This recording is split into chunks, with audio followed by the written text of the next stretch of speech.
Los perros de la casa aullaron en las fincas del Valle de Aragua durante la noche del 14 de marzo de 1834. No iban detrás de un venado. Estaban buscando a una mujer de piel blanca, perteneciente a la alta sociedad venezolana, así como al esclavo que había escapado con ella durante la noche previa. Lo que nadie sabía era que esta cacería humana haría temblar las bases de una sociedad que parecía inquebrantable. Cuando el grito de su esposa, doña Carmen, despertó a don Rodrigo de Mendoza, el sol todavía no había salido. La cama de su hija, Isabel María de Mendoza y Vargas, estaba desocupada. Las sábanas estiradas eran una señal de que no había dormido. Una cuerda de sábanas anudadas que alcanzaba el jardín colgaba cerca de la ventana abierta. Si esta historia te atrapó tanto como a nosotros, activa las notificaciones para que no te pierdas más historias que desafían todas las reglas. Don Rodrigo, a sus 52 años, había dedicado su vida entera a construir su reputación. La Hacienda San Rafael era una de las más prósperas de la región, con 200 esclavos laborando en sus. Aunque había cacao y caña de azúcar por todas partes, eso no era importante. Su única hija había desaparecido en ese momento. Don Rodrigo bajó rápidamente a los barracones de esclavos mientras doña Carmen estaba en sus habitaciones llorando histéricamente. Jacinto, un mulato áspero, estaba ya contando las cabezas. Uno faltaba, Alejandro, el esclavo mulato de 26 años que se había adquirido 5 años antes en el puerto de La Guaira. La comprensión llegó con la fuerza de un trueno. Don Rodrigo tuvo la sensación de que el mundo se le caía encima. No se trataba solo de una fuga. Esclavos, la máxima humillación que podía aguantar una familia de niños. Alejandro no era un esclavo ordinario. Había trabajado en la casa principal durante los 2 años anteriores como ama de llaves y había sido educada por sus antiguos dueños para leer y escribir. Con ojos perspicaces que lo veían todo, alto y robusto. Demasiado silencio, reflexionó don Rodrigo, enfadado. Tenía Isabel 22 años. Había recibido una educación con todos los beneficios de su clase, tanto en la escuela como en casa. Francesa, sofisticada, con la esperanza de contraer matrimonio con un terrateniente importante de Caracas o Valencia. En los últimos 2 años no aceptó a 3 pretendientes porque ninguno le parecía adecuado. Ahora todo cobraba sentido en la mente destrozada de su padre. Mientras el alba teñía el cielo de color naranja, don Rodrigo reunió a sus hombres de confianza en el patio principal. Mestizos que están armados, capataces y vecinos promovidos. La noticia se había propagado como pólvora. 34-35. Una mujer de raza blanca. Escapar con un esclavo de raza negra no solo era un escándalo familiar, sino también un reto al orden social. Don Fernando Arizmendi, el magistrado de la comarca, arribó a caballo cuando el sol ya había alcanzado su punto más alto. Tenía la autoridad de la República. En sus manos llevaba la orden de arresto. Por el delito de robo y secuestro, Alejandro sería ejecutado públicamente por ahorcamiento. Isabel sería recluida en un convento de forma permanente. Las partidas de búsqueda se programaron por horas. 30 jinetes armados con sables y rifles, seguidos, por manadas de perros adiestrados para cazar esclavos que se escapan. Conocían el territorio, incluidos los ríos, las montañas del norte y las vías de los llanos. Sin embargo, don Rodrigo había encontrado algo al inspeccionar el cuarto de su hija. Faltaban monedas de oro, joyas y documentos. Isabel no fue víctima de un secuestro. lo había organizado. No se obtuvieron resultados durante las primeras 48 horas de búsqueda. Los perros no pudieron seguir la pista en el río Aragua, porque las aguas arrastraron cualquier indicio. Los jinetes recorrieron cada camino, cada aldea y cada hacienda que estuviera cerca. Nada. Don Rodrigo no comía ni dormía. Su rostro pálido evidenciaba la vergüenza que llevaba consigo. En las fincas cercanas no se trataba ningún otro tema. Otros afirmaban que la muchacha estaba hechizada. Algunos más crueles afirmaban que siempre había sido una desviada. Jacinto, el capataz, tenía otra hipótesis que expuso por la noche en la biblioteca de la hacienda. Alejandro no era un esclavo ordinario. Antes de ser vendido, existía. En Caracas, donde trabajó en una imprenta, estuvo. Había observado el mundo más allá de las plantaciones, y lo que era peor, en los últimos meses lo habían encontrado hablando con comerciantes y arrieros que transitaban por el área. El magistrado, don Fernando Arismendi, incorporó un pormenor aterrador. Se rumoraba sobre redes secretas que ayudaban a los esclavos fugitivos a llegar a las costas del Mar Caribe, donde barcos de contrabando los transportaban hasta islas en las que la esclavitud estaba prohibida.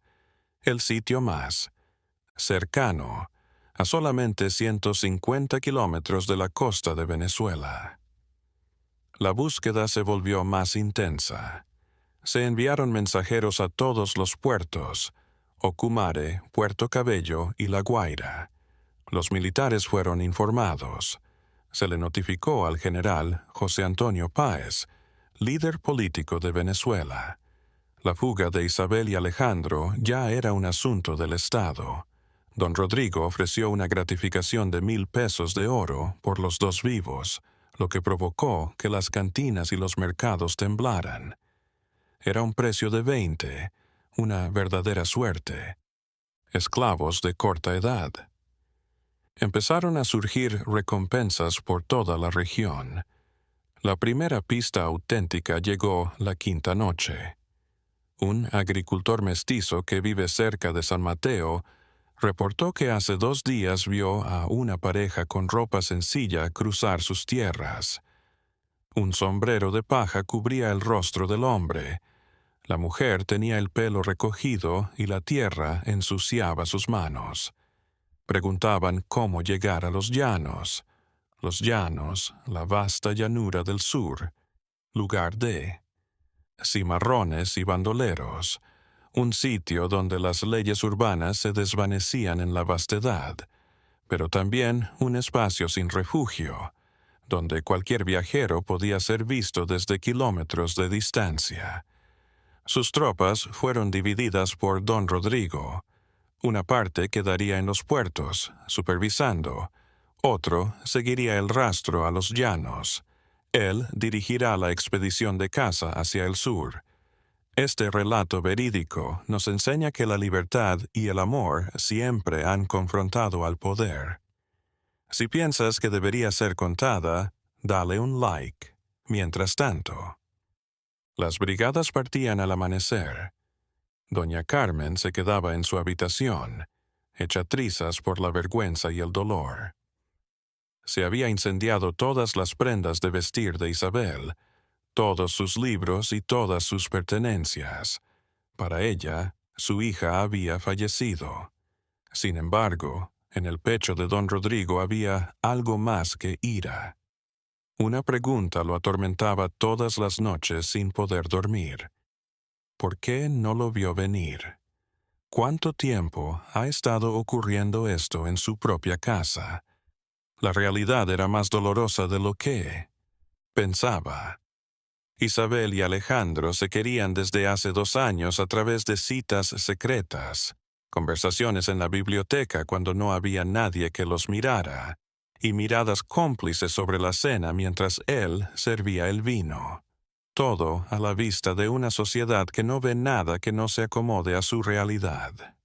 La expedición a los llanos salió con víveres para 2 semanas y 20 jinetes. El calor era abrumador. Las palmeras y las colinas pequeñas se dispersaban por la tierra, que se extendía plana hasta donde llegaba la mirada. Caseríos en los que los llaneros vivían con sus animales. Don Rodrigo andaba a caballo en silencio, observando el sendero. Jacinto el capataz y 3 vecinos ascendidos que habían ido de cacería por solidaridad y morbo estaban con él. Ese era el rumor del año. En cada venta mostraban señas y hacían preguntas de pueblo en pueblo. Era imposible ocultar el hecho de que una mujer blanca y un esclavo mulato viajaran juntos. Alguien tuvo que haberlos visto. Descubrieron otra pista el tercer día. En una aldea, en el Valle de la Pascua, el ventero recordó a una pareja que había adquirido suministros 3 días atrás. El hombre pagó con oro, lo cual es inusual. Mencionó que se dirigían a la capital de los llanos, San Fernando de Apure. La noticia revitalizó a los que perseguían. San Fernando se encontraba a 4 días. Si realmente iban allí, podría alcanzarlos antes de que cruzaran el río Apure y llegaran a tierras salvajes. No obstante, los llanos tenían sus propios peligros. No solo las lluvias inesperadas que convertían el camino en lodazales y la calidez sofocante. Además, había grupos de cimarrones que eran esclavos fugados que formaban comunidades secretas en zonas apartadas. La búsqueda sería imposible si Alejandro e Isabel se refugiaban con ellos. Don Rodrigo apuró el paso. Los caballos estaban fatigados, pero no había tiempo para parar. Los alejaba cada vez más de sus presas con cada hora que pasaba. Las veladas, bajo el cielo estrellado, dormían. Los hombres murmuraban en torno a las hogueras. Algunos decían que lo mejor sería apresar solo al esclavo y dejar que la joven se extraviara en un convento remoto. Olvidar que alguna vez estuvo.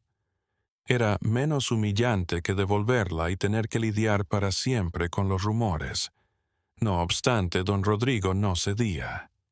No por amor, sino por honor, por el nombre de Mendoza y por el orden que necesitaba restablecer, la traería de regreso.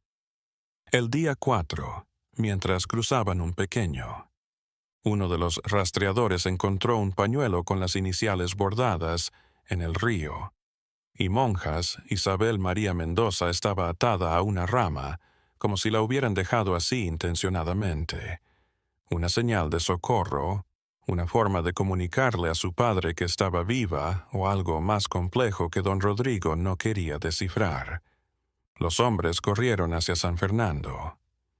Sabían que estaban cerca. En 1834, San Fernando de Apure era una ciudad bulliciosa, puerto fluvial y sitio de reunión tanto para comerciantes como para llaneros de las costas, en las que había leyes más laxas y cuestionamientos menos invasivos, perfecto para desvanecerse. Don Rodrigo y los suyos llegaron a la hora del almuerzo, polvorientos y con los caballos agotados. Las miradas recelosas de los aldeanos los seguían.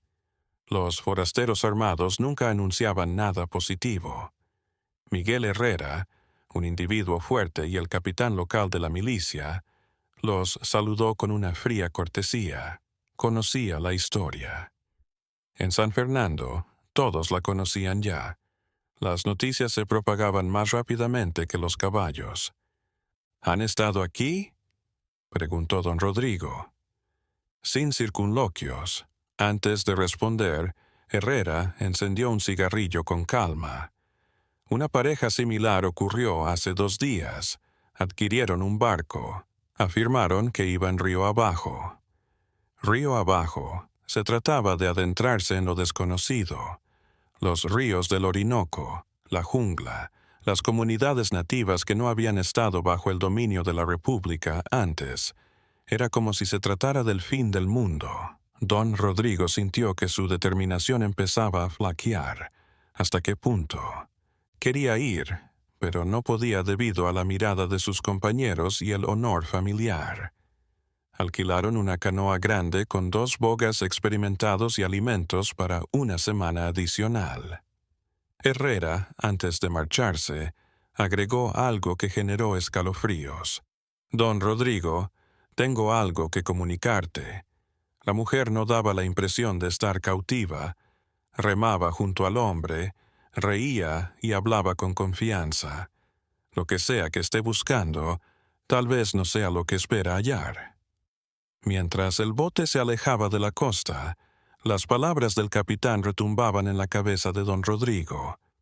Comenzaba a fluir corriente abajo. El río era ancho y pausado, bordeado por una selva densa. Los caimanes extraían los ojos a flor de agua.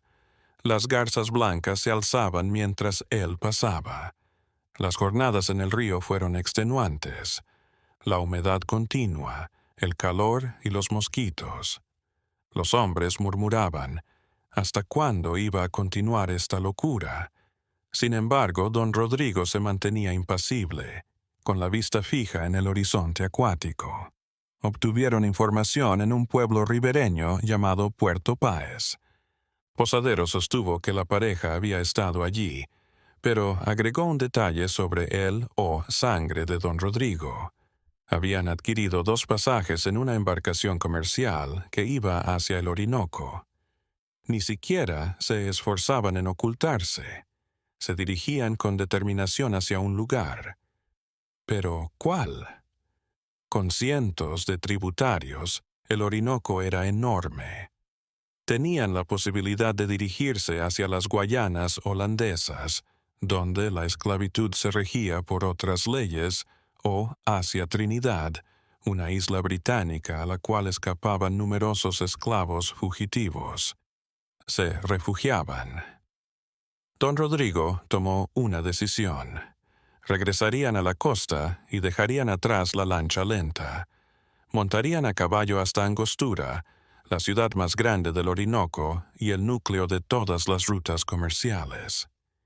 Si los fugitivos deseaban abandonar Venezuela, debían pasar por ese lugar.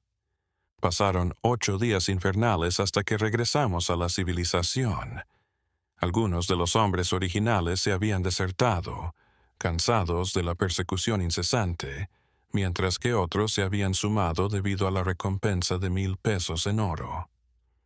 En 1834, Angostura, actualmente Ciudad Bolívar, era una ciudad bulliciosa situada a la orilla del Orinoco y un centro comercial, así como puerto de barcos que conectaban a Venezuela con el resto del mundo.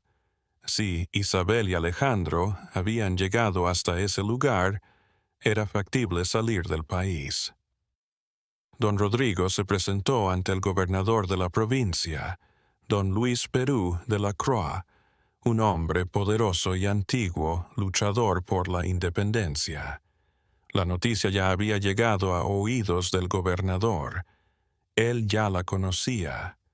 Su hija ha creado una especie de leyenda romántica para algunos, expresó Perú de la Croix con amabilidad y severidad.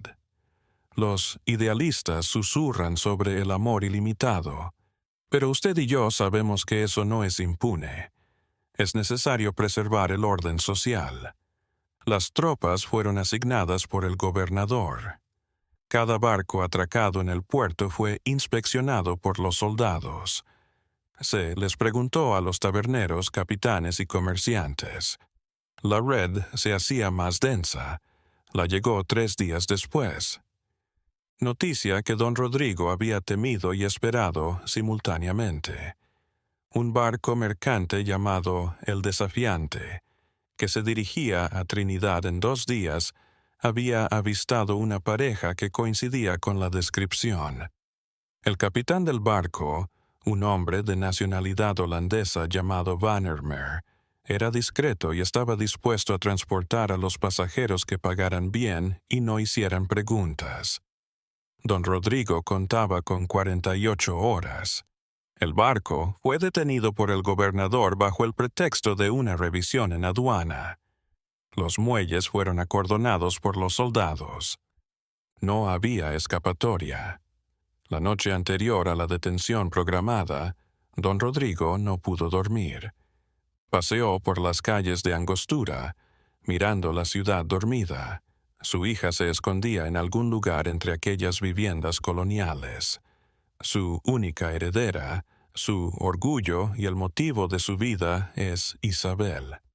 ¿En qué parte falló? ¿En qué momento permitió que Alejandro trabajara en la casa principal?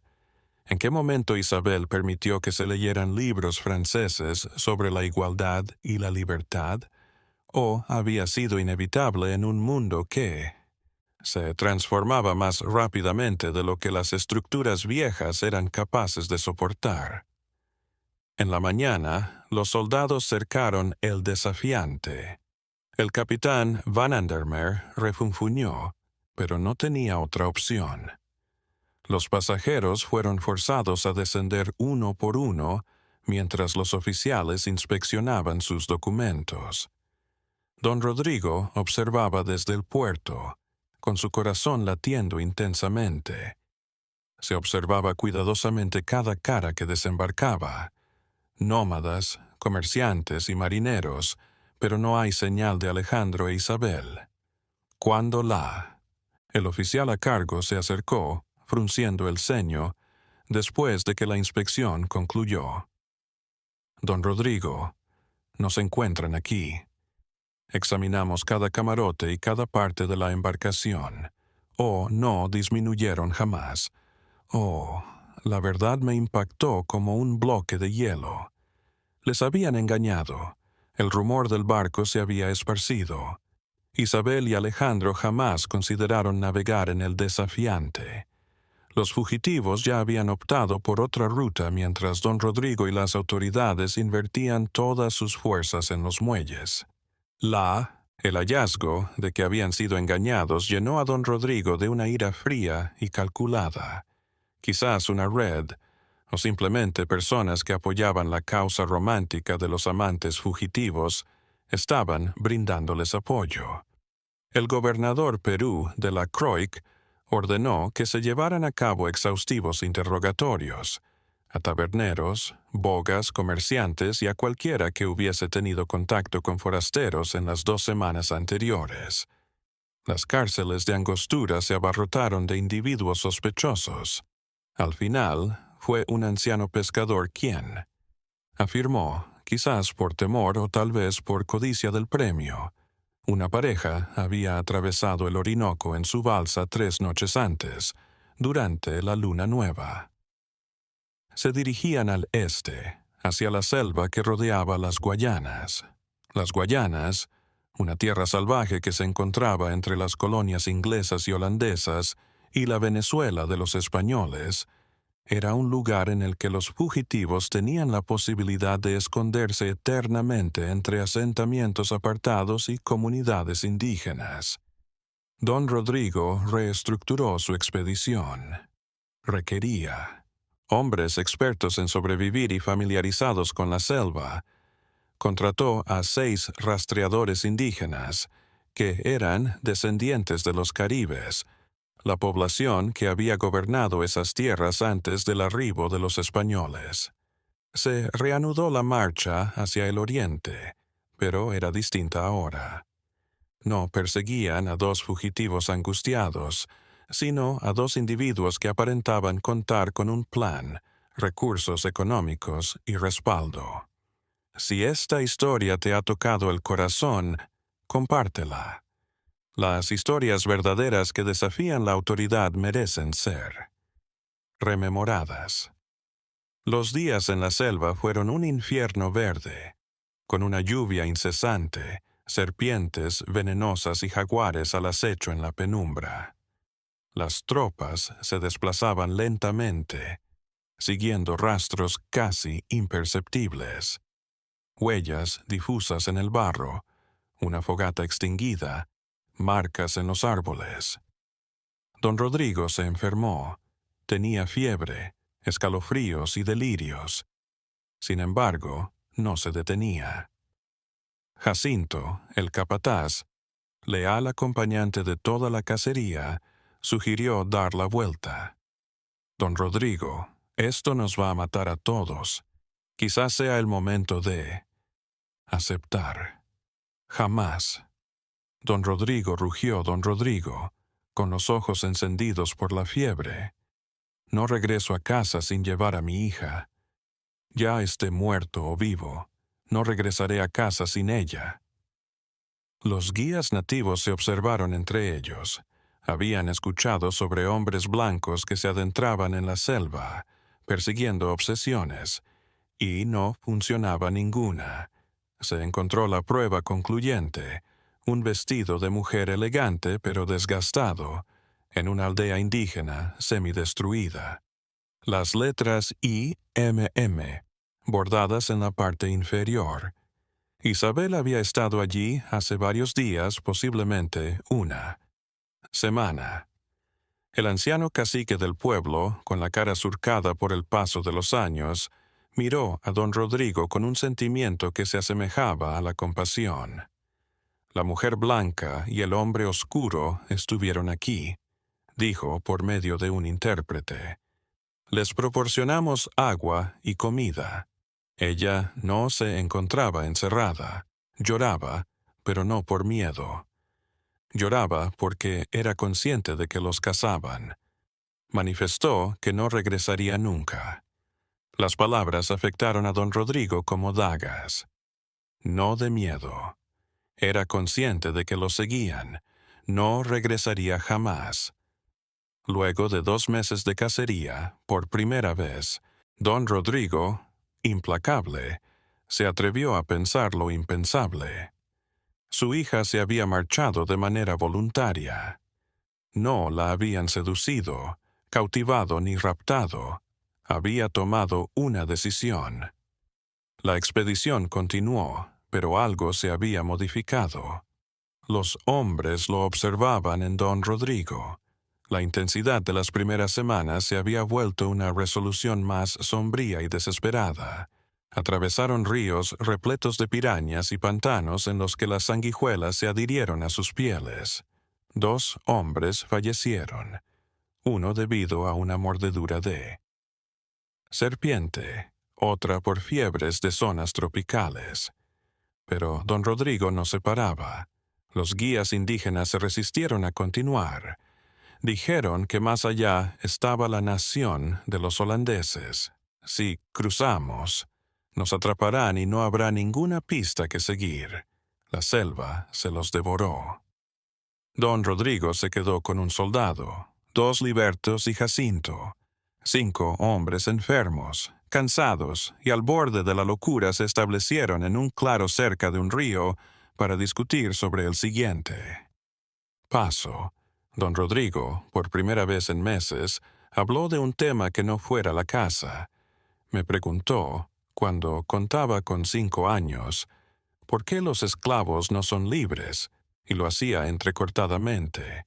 Le respondí que así ha sido siempre, que el mundo funciona de esa manera. Me miró con sus ojos grandes y dijo, sin embargo, está bien. Me quedé sin palabras. Jacinto, el capataz que había apresado a centenares de esclavos fugitivos, permaneció en silencio. Él era también mestizo, hijo de un esclavo y de una mujer indígena.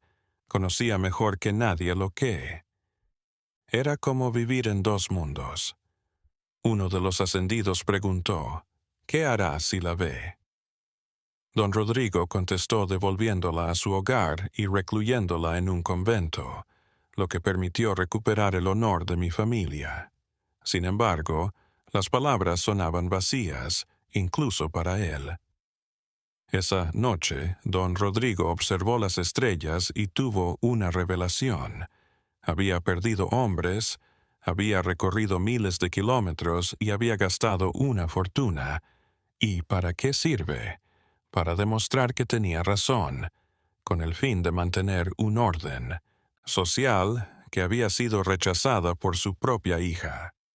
Por la mañana, tomó la decisión más complicada de su vida. Regresarían a San Rafael, pero no como vencedores, sino como derrotados. Isabel había decidido algo y él, por primera vez, iba a respetarlo. Los hombres asintieron con un silencio de alivio. El trayecto de regreso sería largo, pero al menos volverían vivos. Sin embargo, el destino tenía otras intenciones. En el camino de regreso a Angostura, cuando se encontraban en un pequeño pueblo llamado San Félix, sucedió lo imposible. En él, don Rodrigo encontró a su hija al lado de la fuente, en la Plaza Mayor.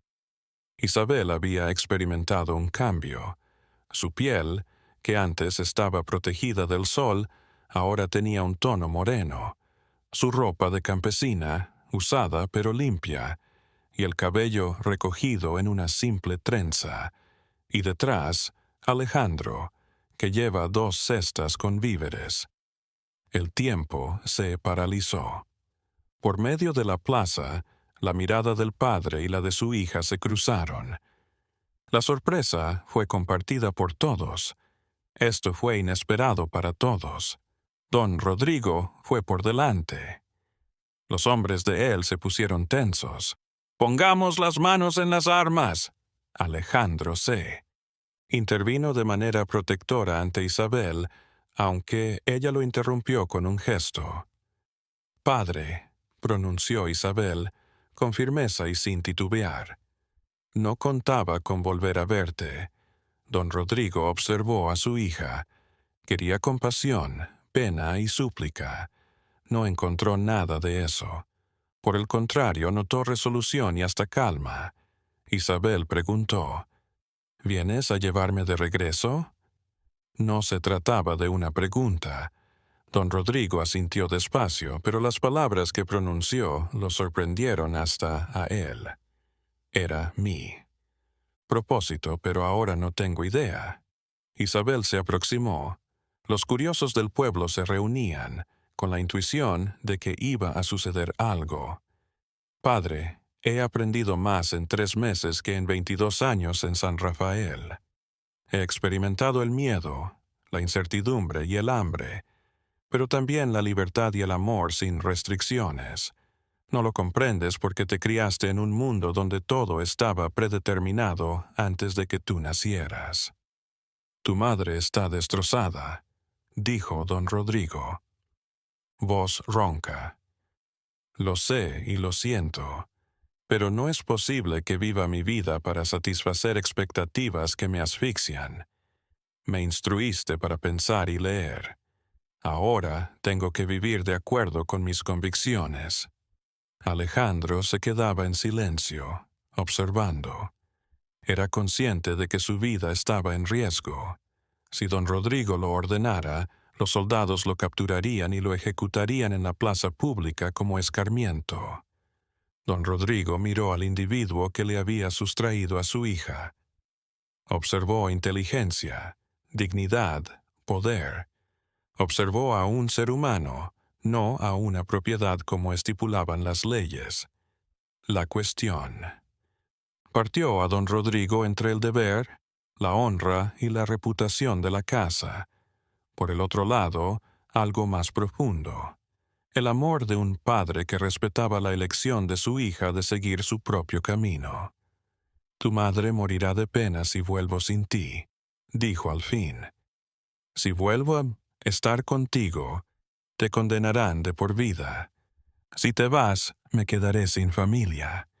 Isabel repuso, con lágrimas reprimidas. «Tuviste una familia que amaba el honor más que a nadie. Ahora tienes la opción de elegir nuevamente». El silencio fue mortuorio. La población contenía la respiración. Jacinto y los otros hombres esperaban órdenes. Se acercó don Rodrigo a su hija. Por un momento parecía que la iba a abrazar, así que hizo algo que no esperábamos. Se sacó el anillo con el sello de los Mendoza que había usado desde la herencia de la hacienda y se lo puso a Isabel en la mano. «Ya no eres mi hija para el resto del mundo», dijo, con la voz quebrada. «Pero tienes mi sangre y mi valentía, a pesar de que me dé vergüenza. Y sabes, es más fuerte que mi cobardía de toda la vida. Se dio la vuelta y empezó a alejarse. Jacinto lo frenó con una mano en el hombro. Don Rodrigo mandó: «Díganles a todos que ha muerto. Diles que llegamos tarde porque la fiebre nos retrasó. Haremos un funeral, lloraremos y continuaremos con nuestras vidas». Al mirar a Isabel por última vez, se montó en su caballo. En Angostura hay un tratante cuyo nombre es Sebastián Mora. Era un amigo de tu abuelo. Dile que vienes en mi nombre. Él los conducirá a Trinidad sin cuestionar nada. Isabel se arrojó sobre su padre y lo abrazó. Don Rodrigo, por un momento, se quedó rígido. Por última vez, sus brazos abrazaron a su hija. «Vive», murmuró. «Vive en mi lugar, ya que yo no pude». «Vive», murmuró. «Vive, en nombre de los dos, ya que yo no pude hacerlo». Don Rodrigo se fue del lugar al ocaso. Los aldeanos se murmullaban entre sí, conscientes de que habían algo asombroso. Isabel y Alejandro se quedaron hasta la noche antes de moverse. Seguirían las indicaciones de don Rodrigo e irían a buscar al comerciante Mora.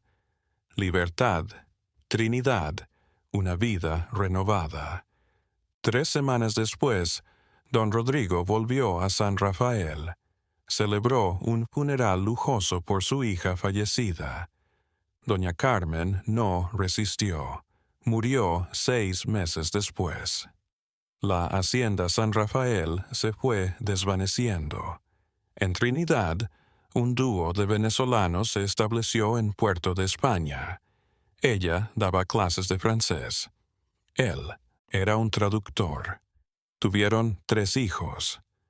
Aunque nunca regresaron a Venezuela, sus cartas secretas eran recibidas por don Rodrigo, que murió en 1851, justo antes de que la esclavitud fuera abolida en Venezuela. La historia de la hacendada que huyó con un esclavo fugitivo se convirtió en leyenda y se narraba en susurros durante las tertulias, como una advertencia para las jóvenes rebeldes, pero también como un símbolo callado de que el amor y la libertad eran posibles incluso en el mundo más duro. Abrir grietas imposibles. La persecución que en 1834 conmovió a Venezuela no concluyó con castigos públicos o ejecuciones. Terminó con un padre que liberó la mano de su hija para que pudiera volar. Y en ese doloroso reconocimiento, don Rodrigo de Mendoza descubrió el único honor que tenía valor: la verdad de admitir que el mundo que construyó estaba equivocado y que su hija poseía la valentía de retarlo, algo que él nunca tuvo. La historia que acabamos de narrar no es únicamente la de 2 personas que retaron un sistema. Es un reflejo de una época en la que el amor entre seres humanos era un delito capital, en la que el color de la piel te clasificaba como humano o como ganado, y en la que se consideraba a las mujeres con voluntad propia como locas o desviadas. Era contradictorio el país de Venezuela en 1834.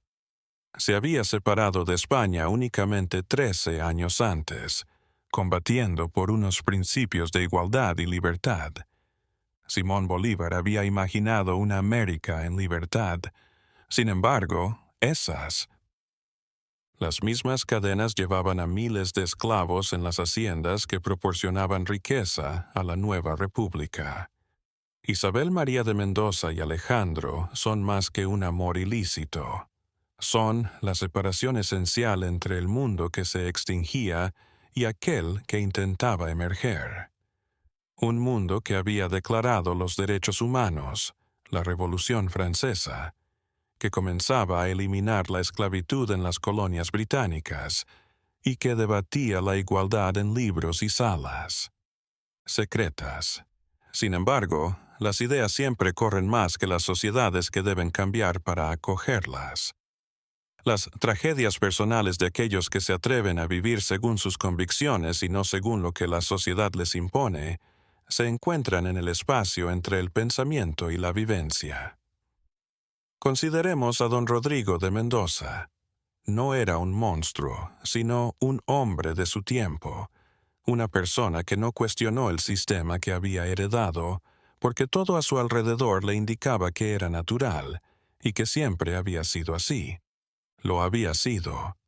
Tenía esclavos, no por ser cruel, sino porque su padre los tuvo y el padre de su padre también. Como el aire que respiraba, para él el sistema era invisible. Es posible que su transformación sea la más dolorosa de toda esta historia. No de manera total y no de manera inmediata.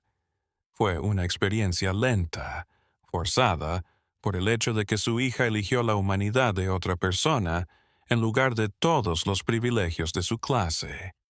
Don Rodrigo, número, lo convirtió en un abolicionista idealista. Solamente reconoció que el amor de un padre tiene restricciones y que el honor social no puede transgredirlas. No fue heroico dejar ir a Isabel. Fue vencido, cansado y destrozado. Sin embargo, en esa derrota existía sabiduría. Comprender que el mundo que él creó no era el único y que su hija observaba algo que él nunca había sido capaz de ver a lo largo de su vida. Ahora, discutamos acerca de Isabel. Las mujeres de su clase en 1834 recibían una educación para crear ornamentos cultos. Tenían que hablar francés, tocar el piano, bordar y charlar en las tertulias. Sin embargo, nunca debían tener ambiciones personales o políticas, ni mucho menos elegir a sus parejas por amor en lugar de por conveniencia social. Isabel liberó todas estas cadenas invisibles, pero no con candidez romántica. Era consciente de lo que estaba dejando atrás: familia, honra, estabilidad económica y estatus social. Por la incertidumbre de la libertad, lo transformó todo. Jaula de oro. Su vida nos enseña que el privilegio puede ser tan restrictivo como la falta. Sentarse sobre una mentira es estar en la cúspide de una pirámide social fundamentada en el aprovechamiento de otros. Y hay quienes no pueden permanecer en la falsedad una vez que la reconocen, cueste lo que cueste. Y Alejandro, un hombre que nació en cautiverio y fue educado por antiguos amos, que adquirió las habilidades de leer y escribir en un mundo que lo mantenía en la ignorancia, no fue su crimen. Atrapar a una mujer blanca. Su delito consistió en demostrar que la humanidad no tiene color y que la dignidad e inteligencia no son propias de una raza específica. Alejandro representa a todos esos esclavos anónimos de la historia que vivieron, amaron, soñaron y soportaron en silencio, construyeron las haciendas y cosecharon el cacao y la caña que hicieron ricos a otros, pero cuya humanidad jamás fue reconocida. Su vínculo con Isabel puso en duda la ilusión fundamental de las sociedades esclavistas, que los esclavos recibían su condición como algo natural, y que la jerarquía racial era un reflejo del orden natural o divino. El andamiaje ideológico de la esclavitud se tambaleaba cada vez que un amo y un esclavo se reconocían como seres humanos. Esto ocurrió en 1834, pero hoy estamos tan alejados de estos asuntos. Todavía vivimos en sociedades jerarquizadas en las que el lugar de nacimiento determina las oportunidades, en el que el amor entre individuos de diferentes clases sociales, razas o nacionalidades enfrenta barreras no legales, ya que ya no hay leyes que lo prohíban, sino más bien económicas y sociales. Todavía hay padres que desheredan a sus hijos por elegir parejas inapropiadas. Aún hay culturas en las que casarse con alguien de otra religión, clase social o etnia es considerado una traición. Las cadenas mentales y las jerarquías invisibles continúan existiendo, aunque de maneras más sutiles a pesar de que las cadenas jurídicas de la esclavitud se rompieron hace más de un siglo. ¿Qué cuestionamiento propone esta historia? Es incómoda. ¿Cuántos de nosotros estaríamos dispuestos a renunciar a todo por lo que creemos que es correcto? ¿Quiénes de nosotros tendríamos el valor de Isabel para renunciar a los privilegios? ¿Quiénes de nosotros tendríamos la dignidad de Alejandro para continuar siendo humanos en un sistema que busca despojarnos de nuestra humanidad? ¿Quiénes, al final de sus vidas, reconocerían que todo lo que construyeron estaba basado en la injusticia, igual que don Rodrigo? La historia nos enseña que los cambios sociales significativos jamás suceden porque las instituciones tienen generosidad. Suceden porque individuos comunes en circunstancias normales eligen seguir su conciencia antes que las tendencias de la época. 20 años después de la historia, en 1854, se abolió la esclavitud en Venezuela. No fue abolida porque los dueños despertaron un día con compasión. Se abolió debido a que miles de esclavos huyeron. Se hicieron visibles, formaron comunidades y cimarrones debido a que escribieron intelectuales y activistas. Algunos pocos afortunados, como Isabelieron, abandonaron sus privilegios para estar del lado correcto de la historia. Isabel y Alejandro se refugiaron en Trinidad, que había eliminado gradualmente la esclavitud durante el dominio británico. Se convirtió en el destino de miles de venezolanos que cruzaban el mar persiguiendo aquello a lo que su país aún no les había dado acceso, la libertad de ser considerados como seres humanos. Supongamos que la pareja se encuentra en Puerto de España. Isabel, enseñando francés a los descendientes de comerciantes. Alejandro, quien trabaja de traductor en el puerto y vive en una casa modesta, muy diferente a la hacienda San Rafael, cría a sus 3 hijos en un mundo donde ser mestizo no es motivo de vergüenza, sino una realidad. Fueron felices ellos. La historia no nos lo dice, pero tomaron una decisión. Y en esa elección, en esa afirmación de agencia humana, que se opone a todas las fuerzas que intentaban negarla, existe una dignidad que nada de lo que el dinero es capaz de comprar puede ofrecerle.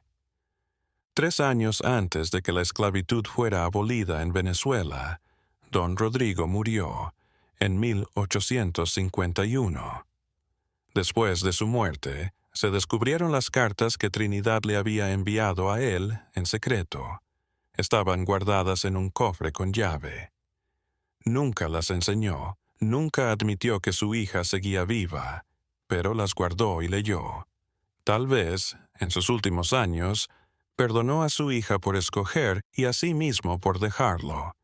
Esta historia nos enseña que la justicia social es una idea práctica, no simplemente teórica.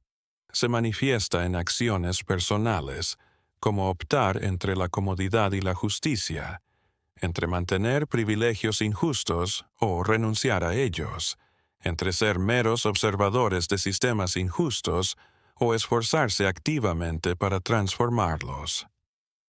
No todos estamos obligados a tomar decisiones tan tristes como las de Alejandro e Isabel, pero todos enfrentamos el mismo dilema en menor escala.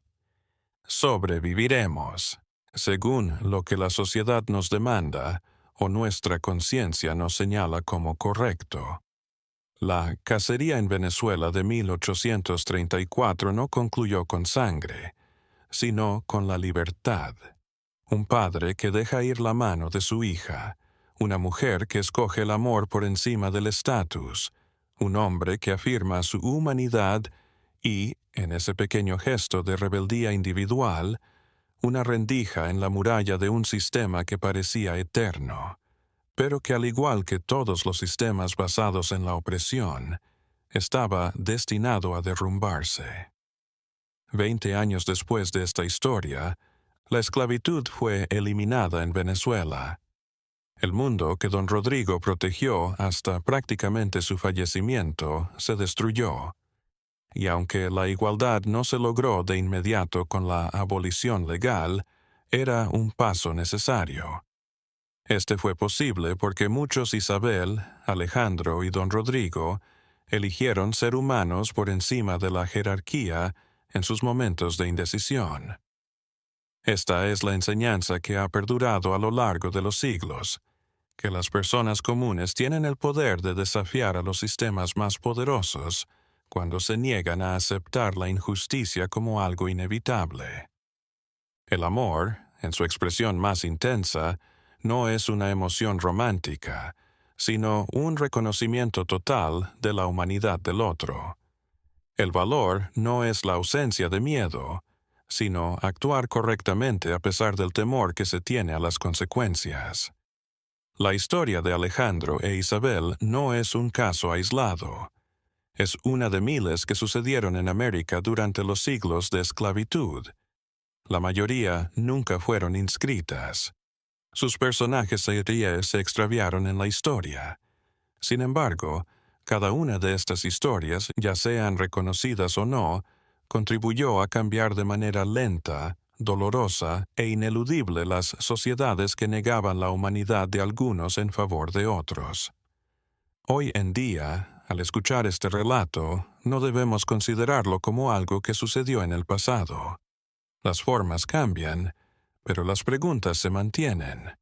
¿Quiénes son los que estamos dispuestos a considerar como humanos plenamente?